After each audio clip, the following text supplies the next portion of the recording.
Hello and welcome back. This video is going to be a little bit different in a lot of ways. There's going to be quite a few topics we're going to discuss, but they're all interconnected in some way. First, let's start with the way the video looks. I've applied a filter to it, the first stage of trying to actually take live video into a chalk on burlap texture. It gets a lot of things right, and it gets a lot of things wrong. But the process itself is fascinating because it goes through several layers of what the entire technique is about. Let's start with the actual process. Once this video is finished, it will be put through a process where it will be broken down into frames, and then each frame will be saved on disk. I've already ran a few samples. One particular sample was 7 seconds, and it took it 3 hours to run through the process of converting that 7-second sample into a chalk on burlap texture that was still 7 seconds. Now this is relevant because in today's day and age, 2026, that would be called AI. The truth is, it has nothing to do with AI. It is just that, a filter, a simple mathematical algorithm that runs over every image. For the 7-second video I produced, it produced 231 frames. That filter was applied to every single frame and then reassembled into the final product. That's what's going to happen here with this video. However long it is going to be broken down into those frames, and then each frame is going to be individually converted over and then reassembled back into a finished video. But the point of it being, by modern standards, Photoshop, Adobe, Movie Maker, whatever software tool you have on your desktop, it gets labeled as AI, but it's not AI. It has nothing to do with AI. And yet because of that, because of the misconception, because of the deliberate deception, it creates a false dichotomy that poisons an entire world. But that really puts us to what I really want to talk about here. Where does that poison come from? Because before we can really get into that, we need a little history. AI actually goes back to roughly 1955, or at least what we call AI. It's nothing like what we have today by any means. It's not even close. But the roots, the actual beginning steps of taking some level of artificial intelligence and putting it into a machine started roughly then. It has, of course, grown since, drastically. But it has opened up a can of worms in terms of exactly how the technology is used, when it is used, what we call AI or artificial intelligence, and that blurring line between how much of it is actually in our lives. And the sad truth is, the start of AI, the underpinnings that started the entire revolution that we now see, that whole layer is responsible for the world we have now. But that world didn't just happen overnight. In fact, it's not the first time it has happened. If you followed this channel for any amount of time, you know that I am a PhD in theology. I have several other degrees, but whatever. The main one is my PhD. I have spent 30 some odd years in some way involved with the AI field. And that's before it even became artificial intelligence. Most of the time the work I was involved in was simply called an expert knowledge base or a machine learning process. But it gets to the point of where I started, in academia, in universities. That is the roots of artificial intelligence. That is the root of everything we have today.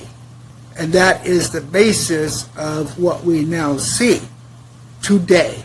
The fruits of where everything started, where all of those endowments went over the decades, hundreds of millions of dollars into research to build a product for the sole purpose of bringing it to market. Endowments don't come without strings, without clauses, without catches or expectations. A university doesn't get $5 million to go do whatever. They get $5 million to go prove this point correct or prove this point incorrect. It's not about finding the truth. It's about finding the desired truth. And again, this is not new. We've been here before. In fact, I have a list of societies that have gone through this very exact same thing I am discussing now. And all of those societies have collapsed. The term that is circulating within academia is called dark academia. Dark academia is a term that openly describes an environment of abuse where society is manipulated through academic principles. And we see that in modern day culture, society, and even in human behavioral studies. But let's get into the societies that have collapsed from this very plague. Or should I say more specifically from the side effect of what this plague has created. Divisiveness and hatred. Us against them. So, got my phone here. Let's actually get to the list. Okay, I'm going to misspell some of these words or mispronounce them. So bear with me. The Democratic Kampuchea, and that is in the 1970s. Nazi Germany, the 1940s. The Socialist Federal Republic of Yugoslavia.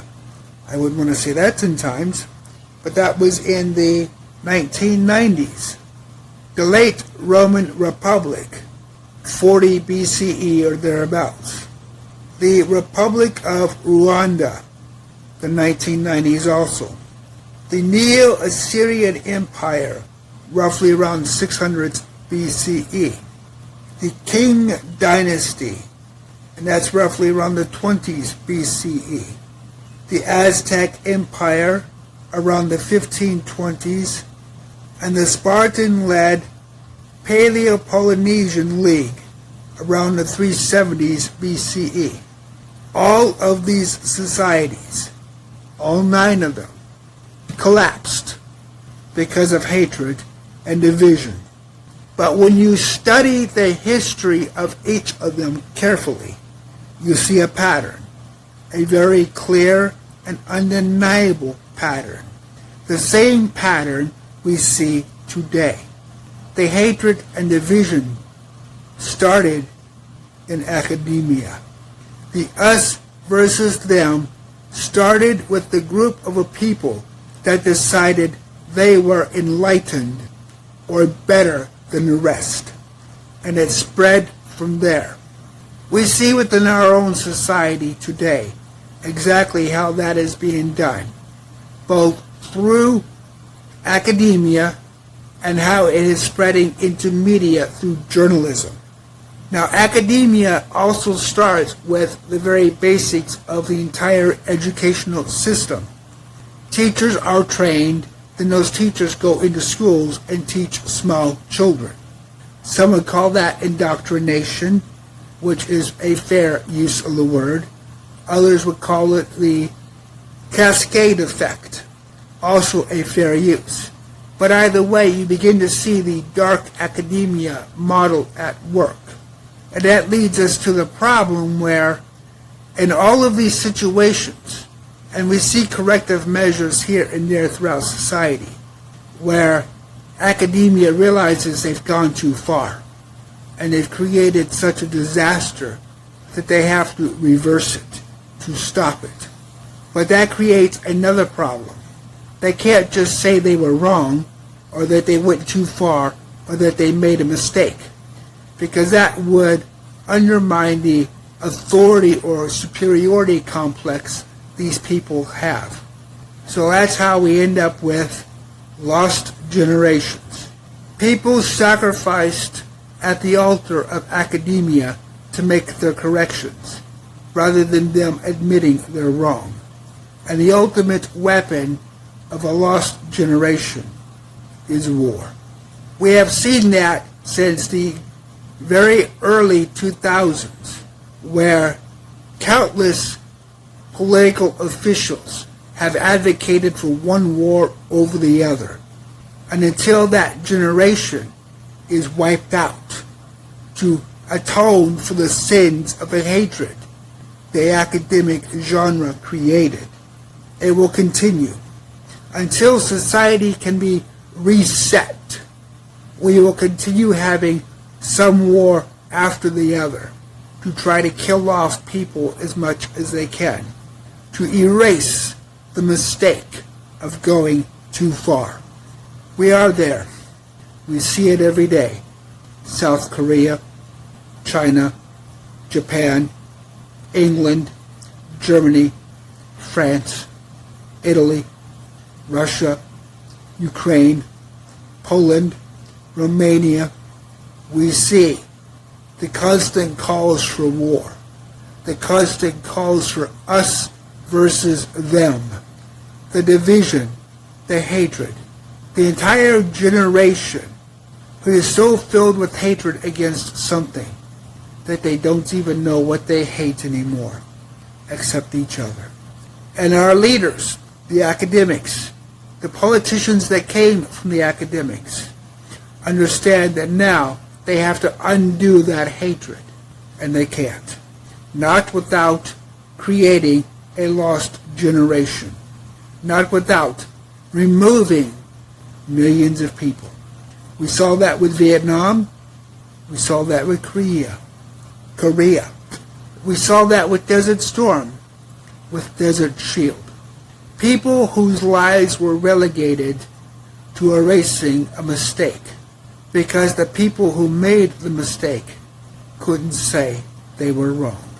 They couldn't admit the truth because they would lose power. They would lose their superiority. They would lose their right to claim what's best. But we are here today, 2026, 26 years later from the beginning of the millennium, still sacrificing bodies to the ideology of academia, to something that started 70 years ago. Rather than holding the people in charge accountable, we let them continue to destroy our future. Our ancestors died to bring us a better tomorrow. They sacrificed their lives through plague, through famine, through disease, so that we could be the example of what they didn't have. And just as the 9 different societies I've talked about, our current society is well on the way to extinction. Whether or not we as a species survives is a whole different question. But the ideologies, the beliefs, the framework that we've built, just like the Spartans, just like the Romans, just like any of the other cultures I've mentioned, that will be forgotten for what it was, a complete and total failure. As far as where do we put blame? Well, it's easy to blame the AI. It's easy to blame it because it's a low-hanging fruit. For example, let's talk about the following people. These people all died taking advice from a machine. In fact, if it wasn't for these people, This video that you're watching would never have been made. I would be ranting about self-driving cars or some other topic of that nature. But these people and many more like them that never made the news, they are why this video exists. Sam Nelson, Jonathan Gavalis, what is known as the Pierre case, Sewell Seltzer III, Zane Shamblin. All of these people died because they asked an AI for medical help, and it gave them the wrong information. Now this works into poisoning AI and a lot of other topics that we see nowadays, where people want to protect what's theirs. But that should have started 20 years ago. The damage is already done. Poisoning it now only poisons future information that could lead to more deaths. But that's not really the topic I want to get into, even though it's bad enough. The problem that we see with these individuals, and it's not even really about the AI in this case, because it goes back to academia. It goes back to the superiority complex of people who made the decisions to put themselves above everybody else. The dark academia. They have systematically destroyed within this generation any level of critical thinking. The idea of question everything became trust the science. And for these unfortunate individuals, trust the science killed them. It's easy again to blame the AI, to blame the machine. But we need to blame the people behind the machine who spent 2 years saying, trust the science. We know what we're doing. It's always right. Who spent 2 decades in grade schools, high schools, junior high schools, punishing children for questioning anything. Who turned our educational system into basically a cattle farm of how many heads they could push through so they can keep the money running, the endowments, the grants. We created this from academia not wanting to be questioned, because if it was questioned, the absurdity of what they were doing would have been stopped. Every person in society, every single person, in one way or another, either directly or indirectly, myself included, contributed to what we see today. I can say that as somebody who has been inside of the university. I taught university classes. I taught community college classes. I saw the rot and disease building, and I spent my time pushing ethics as much as I could. But nobody likes a squeaky wheel. Squeaky wheels don't make money, and that's the problem with academia. The truth isn't comfortable. What's comfortable is what brings more money in, no matter what kind of a lie it really is.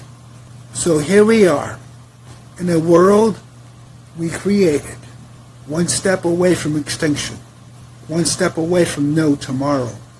Now how do we fix it? I don't know.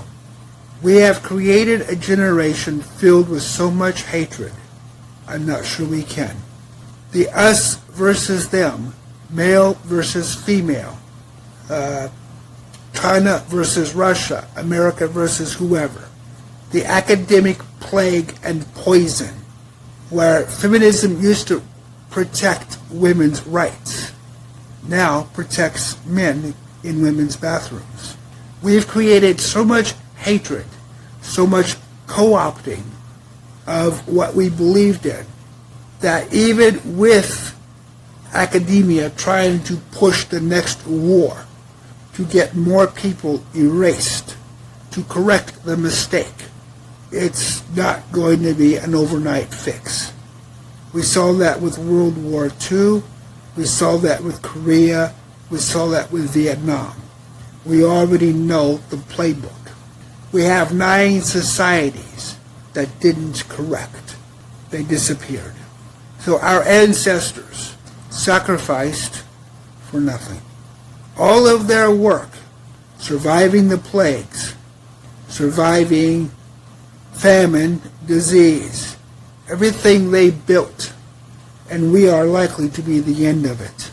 Whether or not that transcends throughout the entire world or just the Western ideologies, I don't know. And I don't have any good answers, because every time I go read the news, I see more and more of the past and its failures being repeated today. We talk about wanting to build a better tomorrow, but then we turn around and slap a shiny new name on it. We have to have a war on drugs, a war on poverty, a war on homelessness. We have to always create a war, except in that process of creating those wars, we've created so many wars that now we have a war on each other. A loneliness epidemic, an isolation epidemic, whatever you want to call it nowadays. We have literally created our own desolation. Instead of building tomorrow, we ended up in one of Weird Al Yankovic's parodies, First World Problems. We have become so comfortable in our world, we have to manufacture a problem to pretend that we are like the rest of the world. Not like India or Russia or Ukraine or Poland, parts of Romania, places that have real world problems, starvation, famine, sickness, disease. The West has all but eliminated that.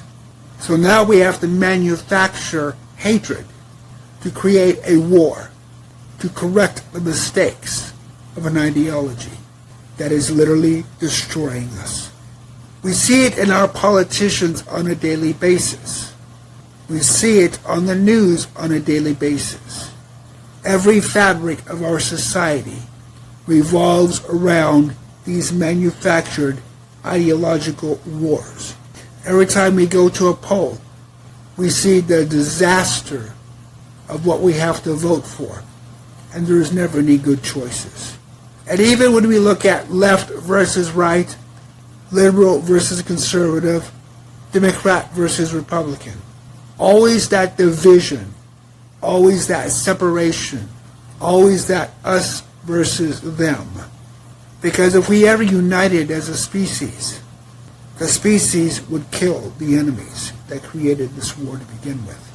But they instead are in power, slowly killing us. So while we blame AI for the diseases caused by academia, for the hidden power behind the media and the politicians, for the education that has been passed through the system, at some point we have to remember there's going to be a reckoning. And like 9 other direct societies before us, where hatred and division was the currency of the society, we are going to face the very same consequences: collapse. It's a painful reality, and that reality goes back to academia. It goes back to where we put our trust for people who should be teaching better ways, but because they can't be criticized, because they believe themselves better than the rest, these toxic educations continue to drive our society as a whole into extinction. AI is not going to save us because it has no conscience. It's a tool. And whoever uses the tool is going to be making the decisions. The only way society is going to survive, if it survives, is to start demanding consequences, to make those consequences equal again to the crime being committed, to demand that education be about education and not ideology. Because the problem is even if you go to these AI services, ask it about history, You could take 10 different AIs from 10 different countries, and every one of them is going to give you a different answer based upon the ideology of their country. And none of them is actually going to be the history. So, leave a comment, share your thoughts, let me know what you think. How do we turn this ship around before it goes over the waterfall? Because I'm not sure we can. And I think we need to really think about that question, because the waterfall is right in front of us. Thank you for watching.